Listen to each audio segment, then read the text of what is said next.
Hello प्यारे बच्चों, तो कैसे हो आप सभी। आज हम देखने वाले हैं आर्टिकल। बेसिकली आप लोगों का फेवरेट चैप्टर। पहले तो हम कहें, ये तो कह नहीं सकते कि हमारी यूट्यूब पर पहली वीडियो है या पहली क्लास है, क्योंकि आप सभी लोग देख चुके हैं। अभी तक हमारा चेहरा नहीं दिख रहा था, हम लोग वैसे वीडियो डाल रहे थे एडिट करके। तो अब दोस्तों, आज हमारा टॉपिक है आर्टिकल। और आर्टिकल को यकीन मानिए, आप सिर्फ 1 से 2 मिनट बने रहें। आपको ना याद करना है, ना कोई सूत्र, ना कुछ नहीं याद करना। सिर्फ आपको क्लास पर बने रहना है 1 से 2 मिनट, और आप बेसिकली समझ जाएंगे अच्छी तरीके से कि हाँ, हमको बेसिकली आर्टिकल बहुत ही अच्छी तरीके से समझ में आ रहा है। दोस्तों, आर्टिकल बेसिकली 2 प्रकार के होते हैं। एक तो होता है इंडेफिनिट आर्टिकल, इंडेफिनिट आर्टिकल, और नेक्स्ट दूसरा होता है डिफिनिट आर्टिकल। ये होते बड़े सरल हैं। Definite article, article. अब ध्यान देने की बात है कि इनडिफिनिट आर्टिकल किसको कहते हैं। 50% भाग यहीं पर खत्म हो जाता है। इनडिफिनिट आर्टिकल उसे कहते हैं बेसिकली, पहले हिंदी इसका अर्थ देखें, अनिश्चित। अनिश्चित। इसको आर्टिकल को क्या बोलते हैं? आर्टिकल को हम बोलेंगे अनुच्छेद। आर्टिकल को बोलते हैं अनुच्छेद। ये अनिश्चित अनुच्छेद है, और ये निश्चित है, निश्चित, निश्चित अनुच्छेद। ठीक है, तो अब हम सीख चुके हैं, ये अनिश्चित अनुच्छेद है और ये बेसिकली निश्चित अनुच्छेद है। तो अब अनिश्चित में क्या आएगा और निश्चित में क्या आएगा। देखिए, बेसिकली अनिश्चित में ए और एन आएगा, और निश्चित पर दा आएगा। दा बेसिकली ये किसी निश्चित कार्य के लिए है, और अनिश्चित कार्य के लिए ए और एन है। ठीक है, तो आप मेरे साथ नोट करते जाएं। अब हम देखते हैं कुछ एग्जाम्पल्स। तो पहले देखते हैं इंडेफिनिट आर्टिकल को। Indefinite article, indefinite article.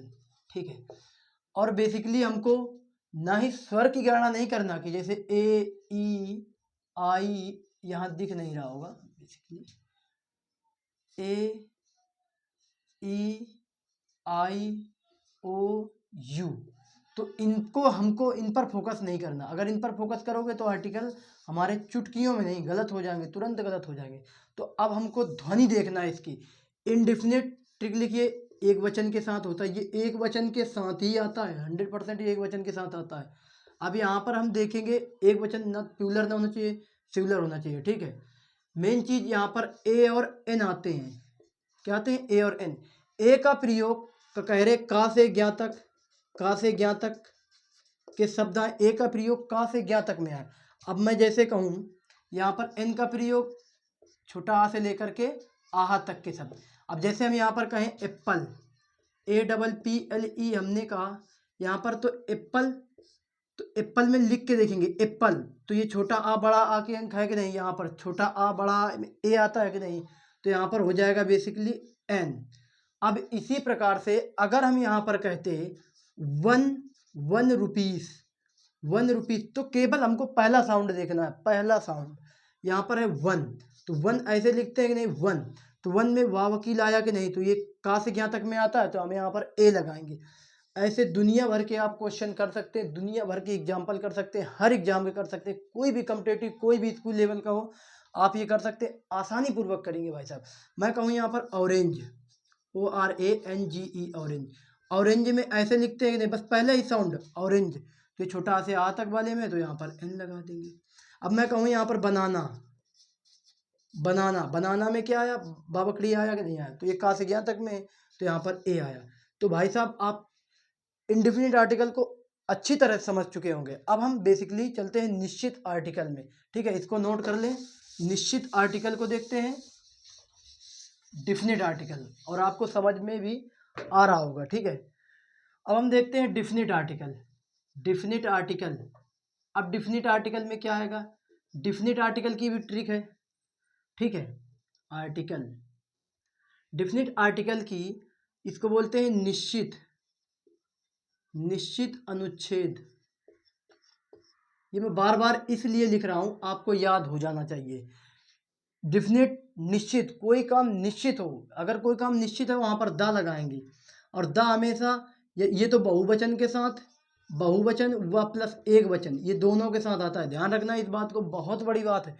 बहुवचन और एक वचन के साथ दा का प्रयोग। बेसिकली डिफिनिट आर्टिकल जब कोई निश्चित है, मैं कहूँ कोई अपनी जगह से विचलन ना करे, यूनिवर्सल चीज हो, या फिर वो यूनिवर्सल, हाँ सबसे बढ़िया पॉइंट है कि वो कहीं पर विचलन ना करे, विचलित ना हो, विचलित ना हो, और वो बहुवचन फॉर्म में हो। आप इनको लिखते जाएं, बहुवचन फॉर्म में हो या यूनिवर्सल हो, यूनिवर्सल हो, ठीक है, यूनिवर्सल हो। यूनिवर्सल मतलब सत्य बात हो। जैसे मैं कहूँ कि सूर्य है, अब सन है, सन अपने आप में एक निश्चित है, ये तो है नहीं कि आज सूर्य वहाँ है तो हमारे पास, जैसे मैं यमुना नदी कहूँ, बेसिकली यहाँ पर हम कहें यमुना नदी, ठीक है, यमुना। अब मैं कहूँ यमुना नदी है, तो यमुना नदी ऐसा तो है नहीं कि यमुना नदी कहीं विचलित करती हो, आज यहाँ बह रही, कल वहाँ बहेगी, परसों वहाँ बहे, ऐसा नहीं करती, वो एक ही जगह पर रहती है। तो यहाँ पर हम दा का प्रयोग करेंगे, ठीक है। और फिर इसमें देखना भी है कि कौन एक वचन है और कौन सा बहुवचन है। हाँ, मैं ए एन दा में कुछ फॉर्म से इन क्वेश्चन को आप करके दिखाना। जैसे मैं कहूँ MLA, तो MLC, IAS, IPS, और फिर मैं बोलूँ यहाँ पर LLB। तो यहाँ पर करके क्या दिखाना, देखिए अब यहाँ पर जैसे हमने साउंड को देखा, जैसे मैंने ऐसे लिखा कि M, तो M में A आया तो यहाँ पर N लग जाएगा, N लगेगा कि नहीं लगेगा। फिर यहाँ पर M, तो A बनाएंगे तो यहाँ पर N लगेगा। यहीं पर I में छोटा आ आया कि नहीं आया, बड़ा आ आया कि नहीं आया, छोटा आ से लेकर आ वाले शब्द है तो यहाँ पर N आ जाएगा।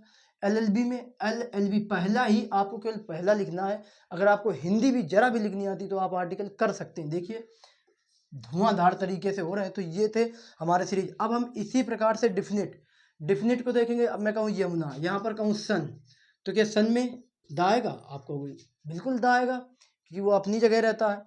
अब हम कहें स्टार, जो तारे हैं, दा आएगा कि नहीं आएगा? बिल्कुल आएगा। मैं यहीं पर कहूँ तो मून, तो मून में कौन सा आर्टिकल होगा? मून में आप जल्दी से बताएं। मून में भी आप दा का प्रयोग कर सकते हैं। कोई खाड़ी हो, कोई समुद्र हो, ठीक है, कोई भी कंट्री हो, आप कंट्री में लगा सकते हैं। कोई बंगाल की कोई भी खाड़ी है उसमें लगा सकते हैं। कंट्री में कर दूं, कंट्री के आगे क्या लगेगा? दा लगेगा। और यमुना नदी के आगे क्या लगेगा? दा। हाँ, आर्टिकल नाउन से पहले आता है, ये बात जरूर ध्यान रखना। आर्टिकल जो होता है ये नाउन से पहले आता है, ना कि बाद में, नाउन से पहले आता है। तो दा का प्रयोग यूनिवर्सिटी में, आप यूनिवर्सिटी में लगा सकते हैं दा का प्रयोग।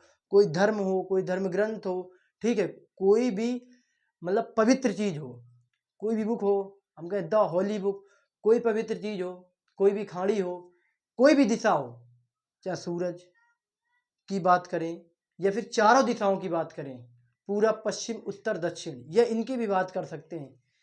और कोई भी महान व्यक्ति है तो उसके आगे भी हम द का प्रयोग करेंगे। तो आज का सेशन कैसा लगा? कल की प्रैक्टिस सेशन में मैं कम से कम 50 क्वेश्चन आप लोगों के साथ प्रैक्टिस पे जुड़ूंगा, तो आप जरूर आएँ। और चैनल पर नए हैं तो सब्सक्राइब कर लो। बस भाई साहब आज के लिए इतना ही।